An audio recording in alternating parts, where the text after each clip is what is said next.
Okay, so thanks for having me out today. I always have to preface my talks by I don't really do so well up in front of a big group of people. And I just got back from this big conference in Las Vegas, and I was super nervous.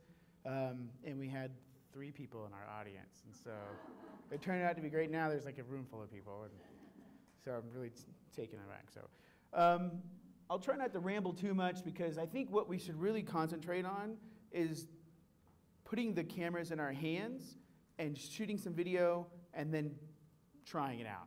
Because we can talk about it all day long. Unless we do it, then it doesn't help. So I'll talk a little bit about some equipment and like software, but I think we'll probably make this quick and then just go right to using your little cameras. I just got one of them. Have you guys seen these at all? No one else has seen them? It seems like a pretty decent camera, perfect for this type of project. In fact, we have a similar type of camera, small like this, that we use all the time for projects in the Marriott Library. Okay. So what is storytelling? And all we're doing with all this technology is just taking 10,000 years of existence and putting it into zeros and ones, right? So it's still the same thing. We're taking ideas and we're trying to make some sense out of them, right? And pass that idea along to others. And through this process, we can create little roadmaps or vignettes of what we want people to know, and most people call those storyboards. But it's not a necessary process. So then we're going to shoot, edit, and share, hopefully. That's the whole point. Sorry. This always starts so quick. So I'm going to play this for you, because this is one of my favorite things ever, and I'll explain to you why, about telling a compelling story. And tell me if this gets too loud. This is a life cycle of a butterfly. The caterpillar chews the egg up and comes out to see the whole wide world. The caterpillar eats a lot and it gets chubby. The caterpillar turns into a chrysalis, and it hangs upside down for a long time, and I think 14 days. Wow, that's so cool.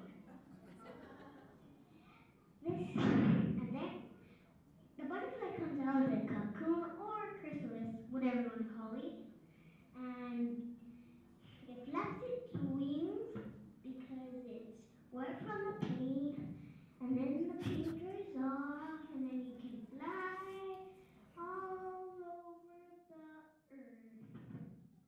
This is the life cycle of the butterfly.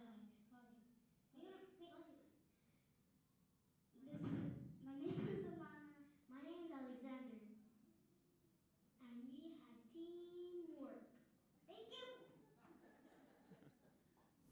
And so the reason why I like to show this, because it's taking the technology and trying to make it as simple as possible. And these were kindergartners that made this video, and they made it with a mobile device. And I built a little application for a mobile device that allows you to annotate over images. And so the kids made this, and there's a lot of videos that are out there, but this one really just stands out because it's, it doesn't take a great deal of knowledge. It's really just a hands-on process. So, okay, so this is a picture of the application I was just talking about, but ultimately what we're trying to do with our small devices, whether they're iPhones or like your little camera, is to work our way up, right? To scaffold our way up to more in-depth or more lengthy production pieces using really high-end equipment like the camera that Amber has over there, or editing video with Final Cut Pro or Avid, very expensive editing suites. But with small equipment, it's a great place to start. We can experiment with many different methods, and we can share right from the device. I'm not sure about the mobile capabilities of this camera. I don't know if it has any or not. But with your iPhone or like a Galaxy, you can shoot, edit, and export and share right from your device, usually in a complete mobile environment.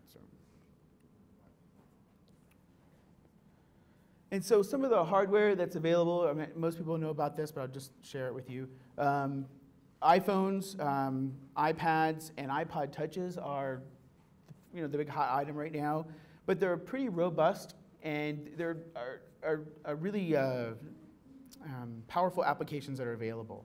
With the iPad especially, there's an application that we're using right now in conjunction with a partnership with University Neighborhood Partners, where we're teaching digital storytelling and pathways to education with iPad minis. So we're shooting, editing, and exporting completely on iPad minis. And we're using some external microphones, and we have, I was going to bring some of the tripods. We have $20 tripods to keep them upright. But they're pretty powerful little pieces of equipment. iPhones have, the new iPhones have an amazing microphone on them for canceling noise. They're all HD now, so they shoot 1080p, and the audio, like I said, is pretty high end. And not to leave out the other devices out there, but the Galaxy phone has some pretty robust capabilities as well. It has a really high-end camera, and the software that's available through, through the Google Store or wherever. I don't have one of the devices. There's a significant amount of it as well. Shoots HD, and the audio is decent. The camera that you guys have I like to call them just a point and shoot digital camera, and the one I have up on the screen is one I brought with me. They're entry level, usually around a couple $100. They have a fairly small lens, so the resolving power is not the best, but it gets the job done. The chips are 1080p, so it's really high definition, and the problem with them is that they have rolling shutters, so they don't have the best. So if you're shooting something that's moving, it's not going to have the best capability.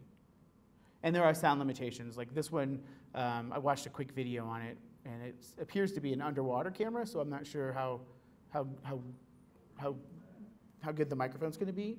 But with the little camera that's up on top there, it has stereo microphone capabilities, CD quality audio. And then so moving on up the line, the next thing would be a digital SLR camera, which is just a play on film cameras, right? But it's digital. Has a full-size chip. This one in particular is a 5D Mark III. It's fairly expensive. It's not cheap.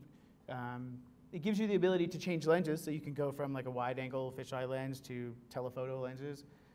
And it has amazing gathering of light power, so it shoots well in low light. And, sorry, on to the next one. And then the other camera is exactly what you see over there on the tripod, would be like a high-end pro camcorder that shoots with a fairly high-end lens, usually. It shoots to internal drives or to external cards that you can pull out to easily move your data around. It has many external functions, so you can hook up microphones and whatnot. And so some of the applications that are available for mobile devices range from advanced image editing to movie editing, where you can, like I said, shoot, edit, and export all from a device.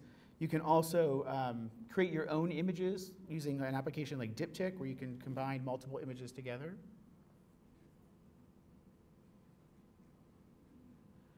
And then so some of the applications that you might have heard about, or at least I guess I can introduce them to you, are iMovie, which is just a real basic movie editing application that comes with Apple products. It's entry level, but you can still do some pretty decent products or projects on it. Windows Movie Maker, I'm just saying that because I've heard about it in the past, and I'm not sure if it's still distributed on Windows systems. So, Final Cut Pro is a professional movie editing application. Avid is just an equivalent that's also available. And there's a lot of feature-length movies that are edited with these applications. And there are tons more out there. The main thing with, like I said, with this process is to grab a camera, shoot, edit, and then see what you need, you know. It's not about, you know, trying to learn about all the latest and greatest. It's really about just getting your hands dirty, and then you see what deficiencies are there with your equipment or with the software. And so for this class, I don't know how far along we're going to get, but one thing that, I don't know if you can look around at all the people in the class, you'll see that there are iPads, Mac Pros, PC laptops, and so that's obviously a big problem because software is not really cheap, and so to ask everybody to have the same software would be, you know, almost impossible. And so there are a lot of online editing applications right now, but most of them charge a fee. They might give you some basic editing up front, but then they're going to nail you, you know, for like a monthly fee for more advanced features. But YouTube has an online editor, and I thought this might be a good tool for you guys to use for this project. It allows you to upload video, and so what you're going to have to set up a Gmail account or a Google account so you can log on. And so you'll have to upload the video from the camera to YouTube. If you have any images, like photographs that you're going to use, you're going to have to upload those as well. But once they're on the internet or online, then you'll be able to edit. And it allows you to do real basic editing, so you'll be able to take titles, so you can put a title at the beginning or the end or in the middle or over images. You can, this is long here. You can grab Creative Commons material, which is if you're looking for any type of B-roll footage, like footage that supports like a concept that you're trying to convey. There's lots of Creative Commons footage, and there's a built-in button for that. You can import photographs, which when the YouTube editor first went up, you weren't able to do that. And some real basic digital storytelling or visual storytelling really occurs with just audio over top of a still image. And at the time, YouTube didn't allow that, so I haven't really looked into it until just recently. And you can also add music. There's music that YouTube provides. It's all Creative Commons licensed music. It's probably not, you know, the highest quality or, you know, I don't know, like exciting music to talk about, but at least there's plenty of it online. And you can, you know, edit the music. You can, you know, adjust the volume up and down. So if you just want a little bit in the background, is like an ambient noise, you can add that. Basic transitions are available in the YouTube editor. Crossfade. There's lots of other things there that are more gimmicky, but just a simple cut is usually sufficient. And then you can add titles. Once again, not, you know, anything cinematic, but it gets the point done, or gets the point across. And some of the most powerful stories really are just, you know, it's all about the storyline. And you add sound to enhance the story, and then you add images to enhance the sound. But the story being the most important part. And sound being very, very important as well, not to discount sound, because it's really hard to set through a movie with horrible sound. Videos and images, really you can get by, but the sound is really hard to overcome. Okay, so I just wanted to stop there because we could ramble all day about, you know, video equipment and editing, and it's just a lot easier to shoot. And then I can answer any questions during as well. So if you guys have any questions now, move along. Okay. Okay, so here's what we're going to do. We have a little assignment. We're going to get the cameras. Does every group have a camera? Is there enough cameras for that? Every group does. Okay. Okay, so what we're going to do then is we're going to get in our groups and just get familiar with the camera, turn it on, start playing with it. I think we have plenty of time for this. And then we're going to shoot a 30-second story of, how many people are in a group? Are there 5, 6? Okay, so a lot then, all right.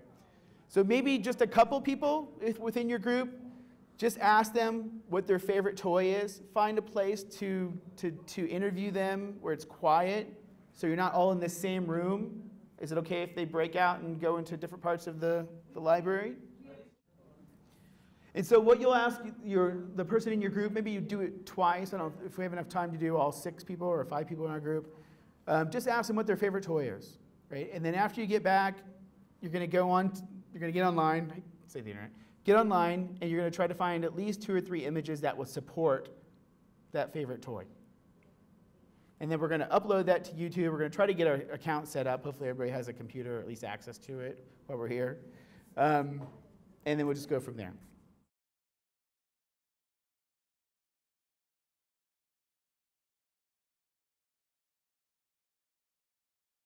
Add a couple things real fast.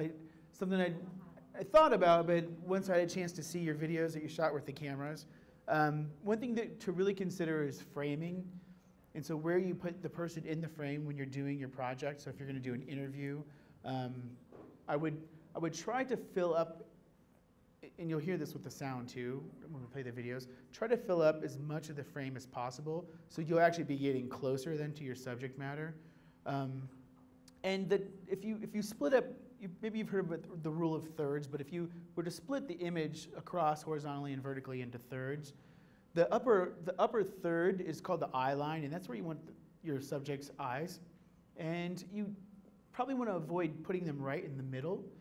And if they're off to this side, and you're doing a video interview, you probably want to have them looking across this way, and so it gives them some nose room in the frame. And vice versa. So if on the other side, you'd probably want to have them looking across this way and not just straight at the camera, okay? And that's just something to consider. And then whatever you put in the background, make sure that whatever is in the background complements what you're trying to say. So if you're talking about loud noise and traffic and cars, then maybe you want to have that in the background. Or if you want to have like stop signs coming out of people's heads and you're talking about that, how to do that with the video camera, that's when you would include that. So just be careful about what you include. Okay, what you're saying is that if I have the camera right here and I'm interviewing Dixon should be looking over here to my right or left, or? Right. Well, what you would do is if you were going to interview her, you could have her look right at you, right? You would set your camera off to one side or the other, okay? And so I would set it up here. No, always use a tripod. Unless you're trying to go for some type of special effect, then always use a tripod. They're actually pretty decent cameras, you know, the really wide angle lens, so you won't see a lot of shake, but still try to use your tripod. And it looks like you guys had like little gorilla, these little things are great, so they'll twist and you can hang them on all types of things, railings and walls and trees. And so that's just something to consider. And then the sound,